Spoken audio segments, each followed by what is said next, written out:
সন্তানের নাম দিয়েছিলাম ফিরিনাস, বিপ্লবী এবং সাহসী। সম্মানিত ভাইয়েরা, আজকের ওর সন্তানের চেহারার দিকে তাকানো যায় না। আজকের আমার মা প্রায় পাগল হয়ে যাচ্ছে, জ্ঞান হারিয়ে ফেলছে। আমার ভাই বোন তারা পাগল হয়ে যাচ্ছে।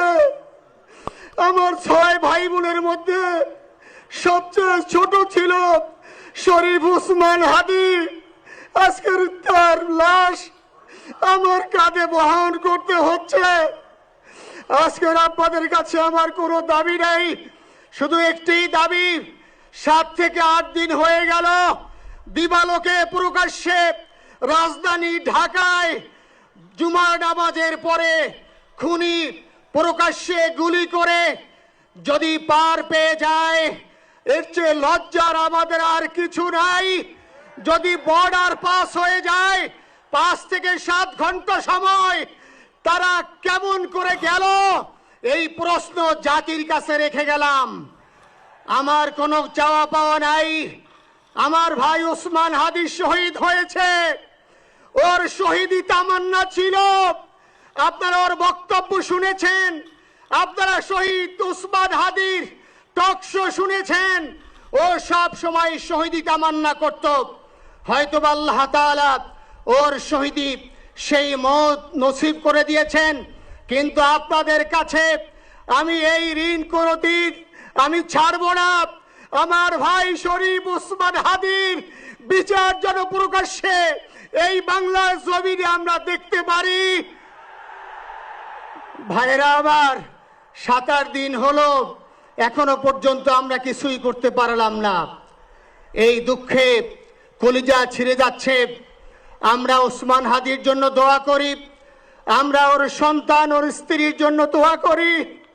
ওর সন্তান মাত্র 8 মাস বয়স।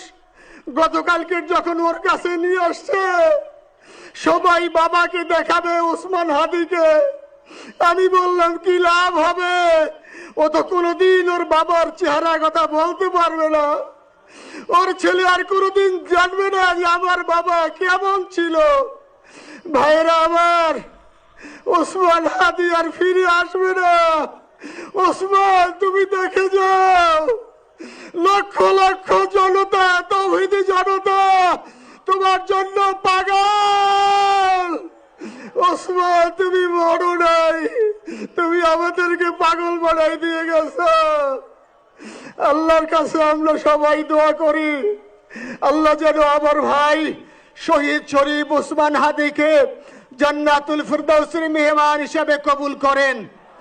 আল্লাহ তাআলার কাছে দোয়া করছি, আয় আল্লাহ তাআলা, আমরা যারা বেঁচে আছি ঈমানের সাথে স্বাধীনতার সার্বভৌমত্ব রক্ষা করে তৌহিদের দ্বীপ বাংলাদেশকে যেন আমরা রক্ষা করতে পারি, সেই তৌফিক আল্লাহ তাআলা আমাদের নসিব করুন। আপনাদের সবার কাছে দোয়া চাচ্ছি। আমার মেজো ভাই ওমর ফারুক সাথে ছিল, ওর জন্য আপনারা দোয়া করবেন। আমার ছোট বোন মাসুমা অ্যাবনর্মাল হয়ে গেছে, তাকে চিকিৎসা করাচ্ছি, ডাক্তাররা বলছে অনেক বেশি সমস্যা। আমাদের পরিবারের জন্য একটু দোয়া করবেন। আমাদের আর কোনো চাওয়া পাওয়া নাই। শরীফ ওসমান হাদি, তুমি বেঁচে থাকো, আমরা ওর জন্য দোয়া করি। আল্লাহ তাআলা শরীফ ওসমান হাদিকে জান্নাতের সর্বোচ্চ মাকাম নসিব করুন। আমিন। আসসালামু আলাইকুম ওয়া রাহমাতুল্লাহি ওয়া বারাকাতুহু। জানাজার নামাজ শুরু হইতেছে।